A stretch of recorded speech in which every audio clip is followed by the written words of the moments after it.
Hi, this is Cheryl Mays from Rise and Shine CF, and I am so excited to bring to you today this segment of the Author's Lane. Every day we come to you with a different author of a different genre. These authors, they share their hearts, they share their inspiration, they share their motivation and the experiences that they've put into these books that you have the opportunity to read. And so I am excited to be able to host the Author's Lane. And today I am overly excited because I have with me Miss Juanita Vinson, aka Urban Lane. Hello, how are you doing? How are you doing, ma'am? I am doing good. It's Urban Light. Urban Light. Okay. Hey, you know what? I am so excited for a number of reasons. So let me first go through the formalities of properly introducing you. So here we have Miss Urban Light, who is a United States Marine Army. I'm sorry, United States Army. As a member of the United States Army, she is a poet, she is a musician, she is a community activist. She is also a recipient of the National Poetry Awards, as well as the Christian Spoken Word Artist of the Year. So I am totally excited. And in addition to all of that, she has had time to write a book. Exactly. Your book is actually called 10 Life Lessons I Learned from a Broken Heart. And we're going to hear about Urban Light and her book and the inspiration behind the book. But first, tell us a little bit about you, because you are doing so much in the community. And I love spoken word. My daughter's a spoken word artist. And I just, I bow down to you all that can just something happened. That can just come up with these lyrics that are so heartfelt and so personal and just kind of free flow. And I'm always in awe when I hear a spoken word artist. So I am very, very excited to meet you. So tell us a little bit about how all of this happened. Well, I was writing from probably the age of 7, and I was put in a gifted writing class. And so a lot of times the thing that you've been purposed to do, when you look back over your life, you've been doing it all along. And so I was invited probably somewhere around 2007 to a Christian cafe. And they asked me to do something because they were trying to get talent. And I was in support, and I said, I will speak a poem. So I'd written a poem and I spoke the poem, and everyone loved it. And that's how Urban Light was born, because in the Atlanta scene, when I started doing the open mics, everybody had a creative name. And I was like, okay, well, what's my creative name going to be? And years ago, probably way back 15, 20 years ago, I wrote a short story that I submitted to Essence Magazine. And the name of the story was Urban Light. And so I became Urban Light. I went from there and I sought out the deaf poetry poets. And I will tell you that I was so grateful, because sometimes you have to do what you love to do for free.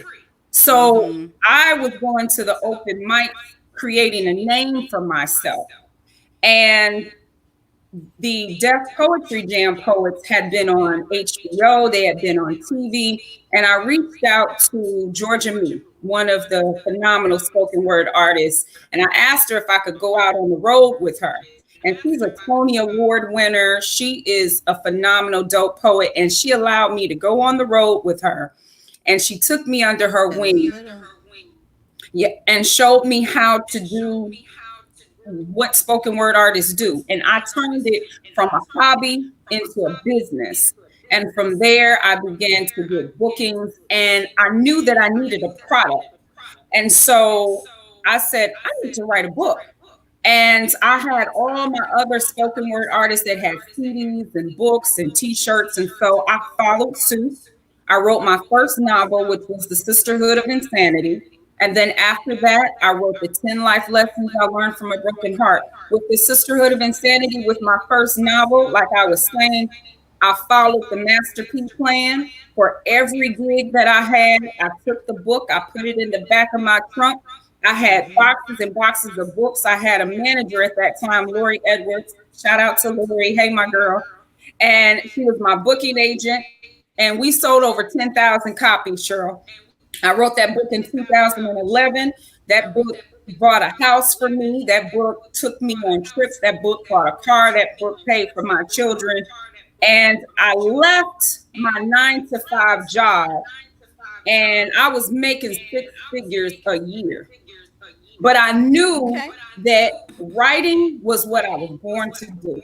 I knew that spoken word was what I loved to do. And I jumped out of the box and I just let it all flow on the table. I had a mortgage to pay, I had bills to pay, but I knew that I knew that I knew that this is what I was born to do. And if I was going to do it, I was going to do it 200% and take the full force of my faith and do it. And I have not looked back ever since. And that was probably 2011 that I started going full time. And it's just blessed me to the point where my book, my words, the spoken word aspect of my business, it led me to be able to be free to do other things. And so one of the other things that I did was ministry.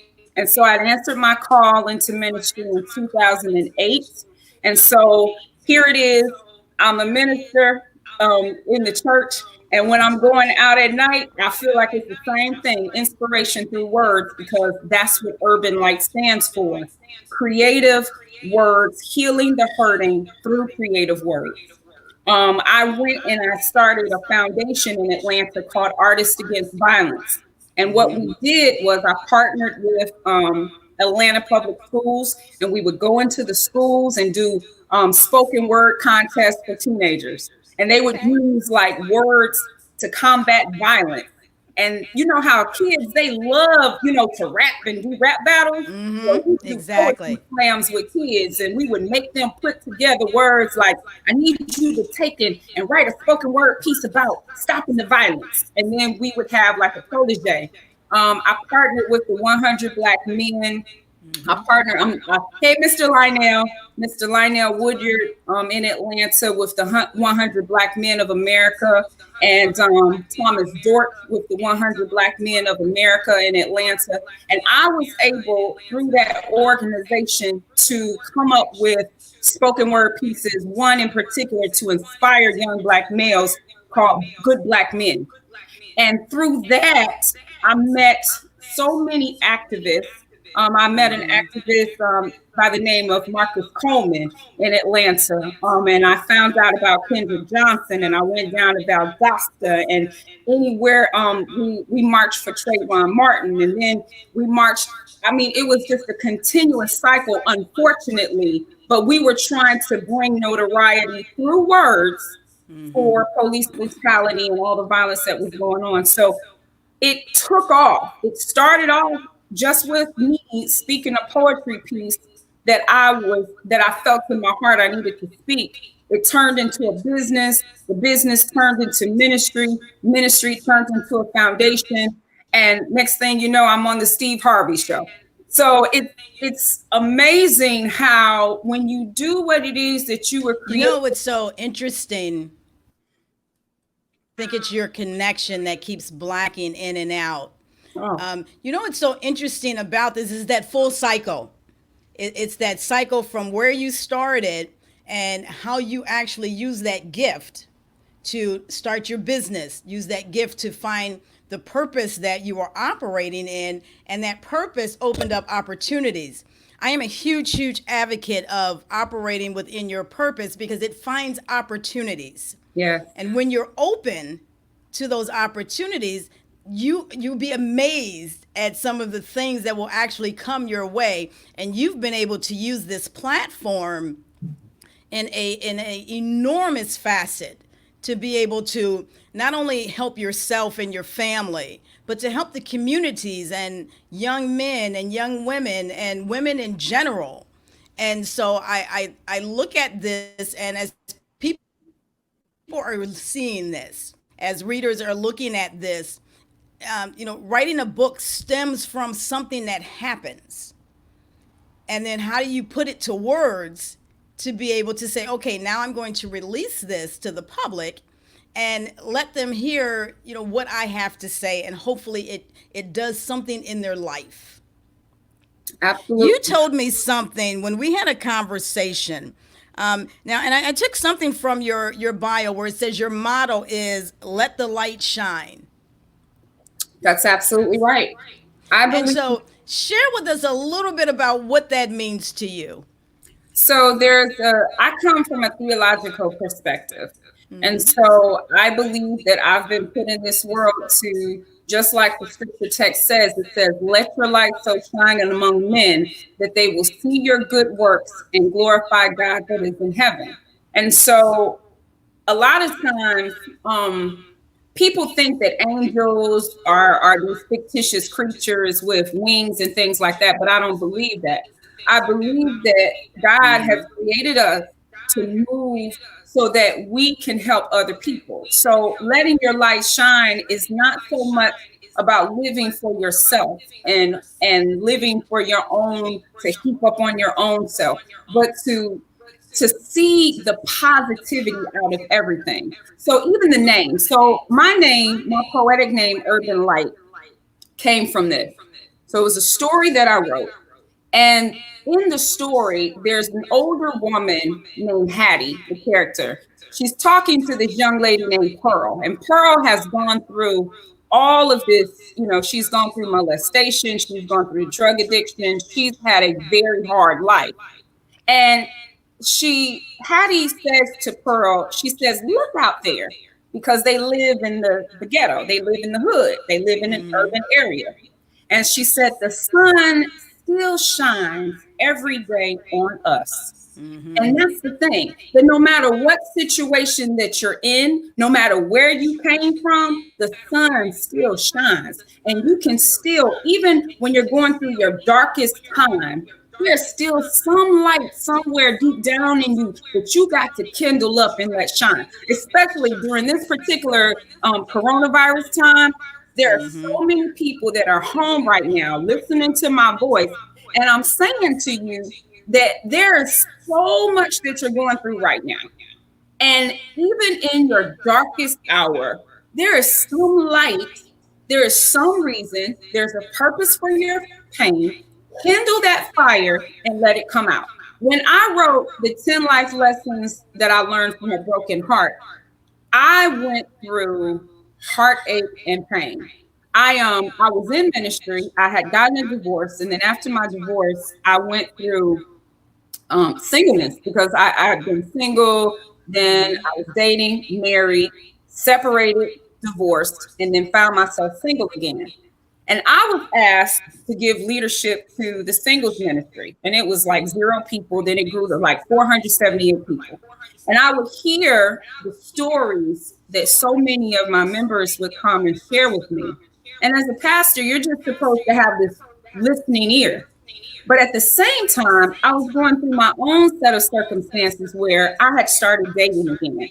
So I met this minister, and I said, just like so many of us sisters say, oh, God, then send me my husband. That is what so many people say. Yes, yes, yes. That's my Boaz. That's right. Yeah, that's my Boaz. He was wealthy. He was in the church. He was an elder in another church. And he was so intellectual, and we fell in love. And I said, we're going to be this power couple. It's going to be amazing. And so we started dating and everything. And he would go to my sermons and I would go to his sermons, and we would kind of, help each other out and everything. I said, we got to go out here and change the world for God. And then I found out that he was to marry another woman in his denomination. And it broke my heart. When I tell you, Cheryl, I found myself one morning laying on a pile of clean clothes, crying. And I had Dwayne Woods in the background playing Let Go, Let God. And I'm just crying. I'm like, where's my ice cream and my bonbon? And then after that, I heard the Lord say, get up. Your pain is for a purpose. And I began to write that writing gift that I had been given way back when I was 7 years old. And I wrote about why I went through what I went through. Because everything that you go through, there's a lesson in it, right? And the Absolutely. lesson is not necessarily just for you, but it is to keep somebody else from going through what you go through. So, like children, we learn through pain. So when babies are babies and then they touch the stove, they don't know the stove is hot. And then after they touch it, they're like, okay, that's hot. I'm not going to do that again. So if I can help somebody with this almost 5 decades that I done lived in this life, I need to be able to say, okay, these are things that I've learned. Hopefully it will help you. And so I began to write the 10 life lessons that I learned from a broken heart. And I took the things that the singles had said to me, some of the stories that they had shared with me. I took my experiences from being a wife and from going through a separation and then ultimately a divorce to dating and being in that single life again. I took all of those experiences and I sat down and I prayed and I anointed my fingers and I just began to write. And then the book was birthed. And it's been used for sister circles. It's been used for women's ministries. It's been used for women's conferences. It's been a huge blessing. What I have heard from these women, they've said it's been a blessing because unfortunately it was my broken heart. But if it can be a blessing to somebody else, then that's exactly why it was supposed to be written. You know, that's so interesting. I think as people are watching this, one of the things that I love about books and what they do for you is that you find that you are not alone in your situations. You know, I think oftentimes people think it's only me, and so I'm ashamed, I'm afraid to share it, or I'm afraid to tell someone what I'm going through. And then you read something that kind of resonates with you and you realize that you are not alone. And I love that concept because you said something else to me, and then I have a couple of questions that readers want to ask. But you said something else to me in our conversation, and I wrote it down. And you said, "In the darkest days, we turn to the artist." That's right. And that was so poetic, and not only poetic, but it hit me down inside because when you think about where do we get our love of things from, it is from that creative element of people that you see that is a ballerina or a musician that taught themselves how to play the guitar, or someone, especially now in Yes. this day and time when you are seeing so many artists that are using their skills and singing opera from the balconies and doing spoken word online. And so there is so much. And so just kind of take us, what does that mean? Because I think right now that is so important because it's what's happening right now. We are turning to artists and saying, help me get to a better place. Well, so many people right now that are quarantined and some are home alone. And to get through it, I know for me, I've done a lot of reading. So who am I reading? I'm reading these artists. I'm reading these amazing writers that have sat down to create a novel, to create a story, to create poetry. When I'm going through and I'm taking a shower, I'll put on the music and I'll listen to the music and it'll just soothe my soul. I'm listening to an artist. If I take the time to binge watch, if I'm binge watching All American or somewhere else like that on Netflix, then I'm watching artists. I'm taking time to look at these actors who have taken their time to go to a acting school to do what it is that they do. So we look to artists for our entertainment to take our minds off of these unprecedented times. And so, like right now, when you're at home, I believe that this particular artist, take the time out, read this particular book. I want believe that it was written because it's going to heal someone. It's going to have you to take some time to be introspective. And the way that it's written is that it's written with stories. Because Okay. I remember my pastor used to say to me, he used to say, well, you know, when you're preaching, a lot of times people won't remember what you said, especially after 30 minutes. But if you put it in a story, people remember stories. There And so you I was go. always a storyteller. I was Yes. like, you know what? That resonates with me because I can tell a story and people will remember. So in one of my stories in the book, I think it's the chapter that talks about rejection as a blessing. It talks about a young lady who picked a certain man and she didn't really have a whole lot of experiences. And so this one particular gentleman that she was enthralled with, they ended up getting together and it was just like something that she had never had before. And the thing was that she didn't have the experience, but he did. And so she fell in love. This was the only man for her and everything like that. Ended up getting pregnant, ended up having the baby, thought that this was going to be a family. And then there's that feeling of him, whereas he never really wanted her. He never wanted her at all. And now there's resentment. And that resentment turned. Unfortunately, I am not sure what's happening with your sound Can you hear me back now? with us. But here you have it, ladies and gentlemen. You kind of blacked out on us for a moment. Wow. Can you hear me now? I can hear you now. And so we were talking about, just for that moment of where you actually kind of went away, the 10 life lessons I learned from a broken heart. And you were sharing one of the stories that is actually in the book. And what I think for the readers is, guys, you've got to go to Amazon. You have got to go to Amazon. You have got to get this book. You have got to get the other book, The Sisterhood of Insanity. They are both available on Amazon by Miss Urban Light. Listen, this book, it's amazing because it's going to allow you a healing process. If you are looking for, we always have something in our lives that's going on. It's just always something Yeah. that is going on. And if you have the ability to be able to look at words on paper and find yourself, find Exactly. yourself in those words, find yourself in that situation, then you realize, you know what, I can get past this. Yes. I can get through this. And so it's always great to be able to have an author come and share exactly what the story meant. Where did it come from? And so we thank you for blessing us with this book, with this. And I don't even, it's beyond a book. It's an inspirational piece that will allow you to look at your life and know that you can and you will.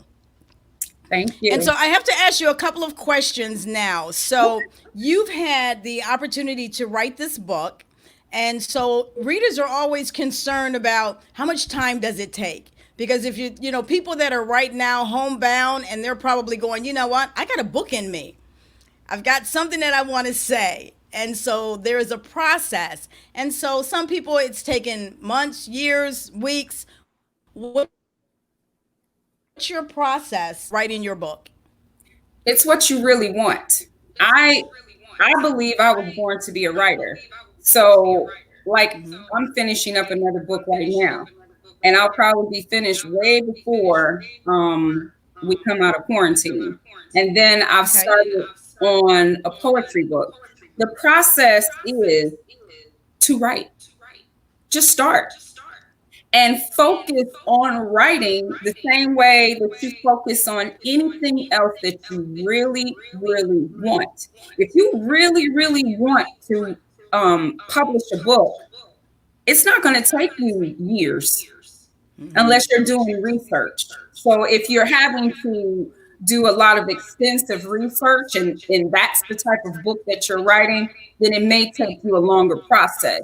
But for a person that really wants something, ask yourself, what is it that you were purposed to do?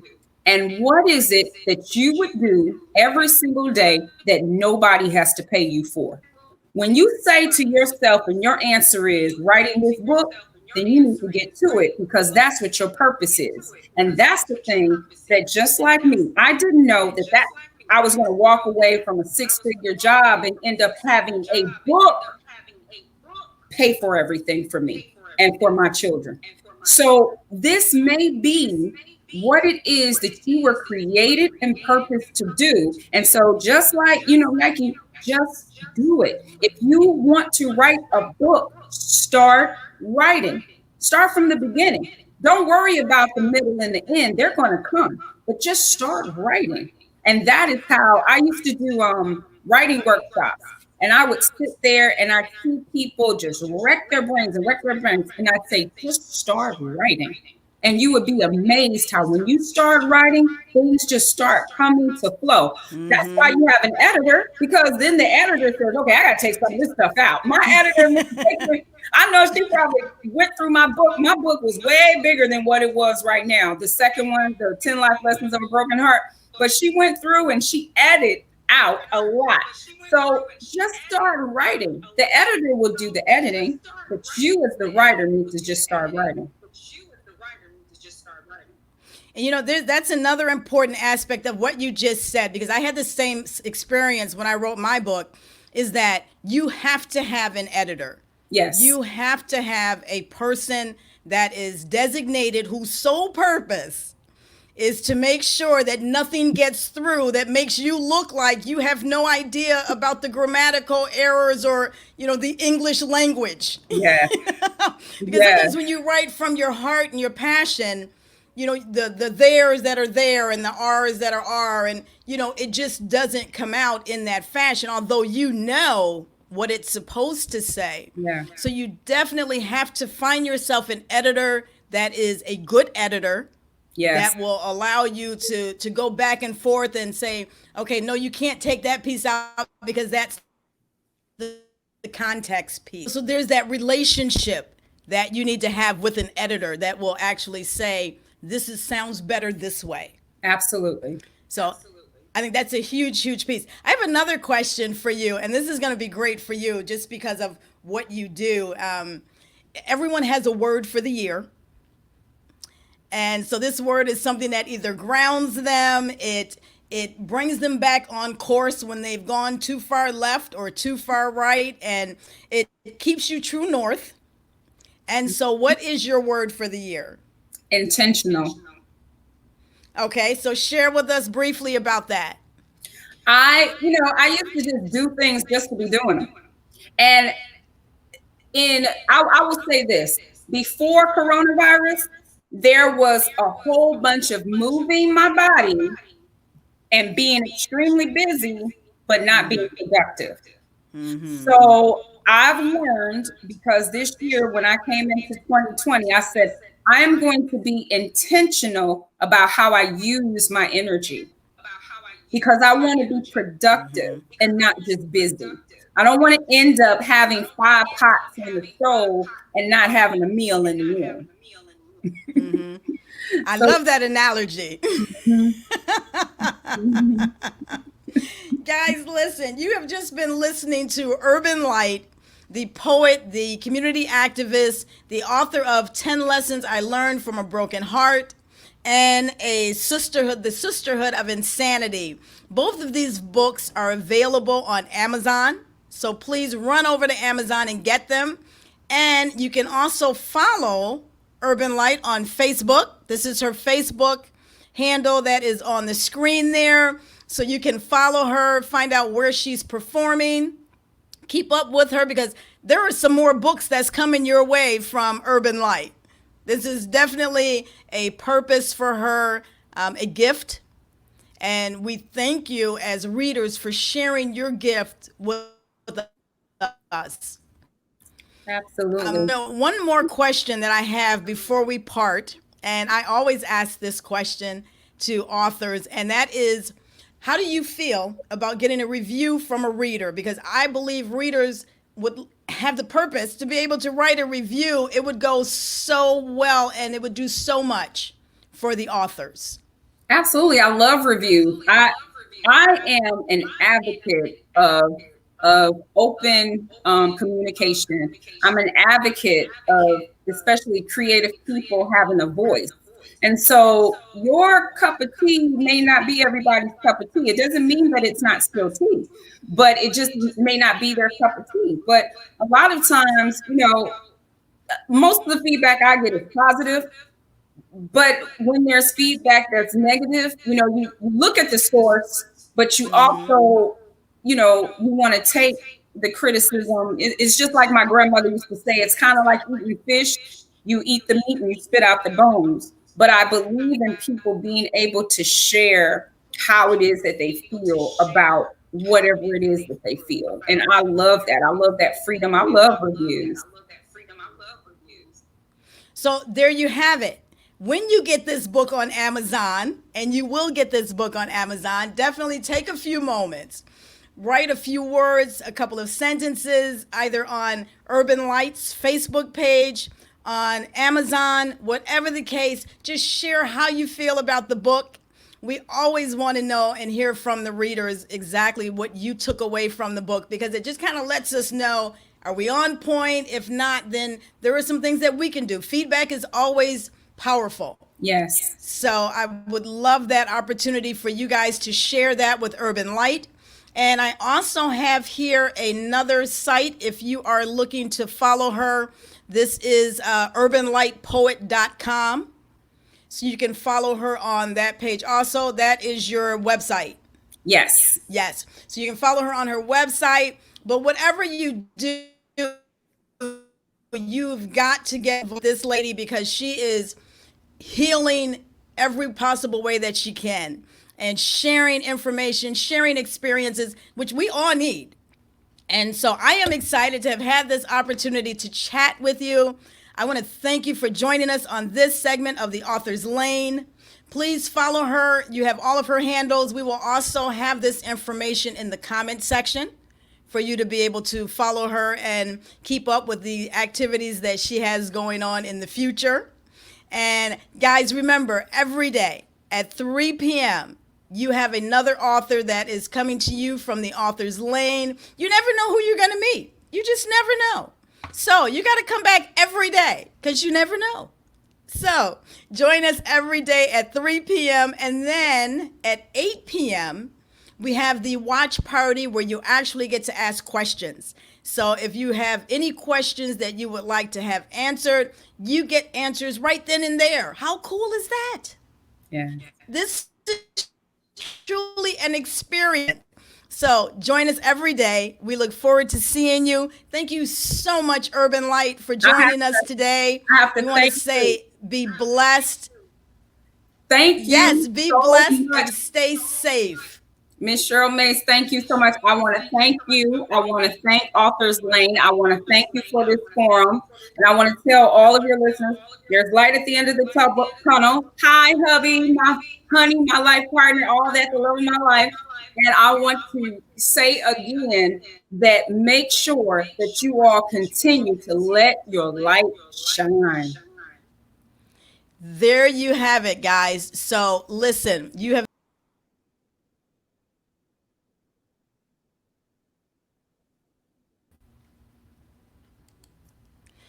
got to join us every day at 3 p.m. You never know who you're going to meet, but we always look forward to seeing you. Today, you had the pleasure of listening to Juanita Wilson, a.k.a. Urban Light, and she shared with us her book of 10 life lessons that she learned from a broken heart. So go to Amazon, get the book, join us again at 8 o'clock, and have a fabulous day. Thank you so much, Cheryl Mays from Rise and Shine CF.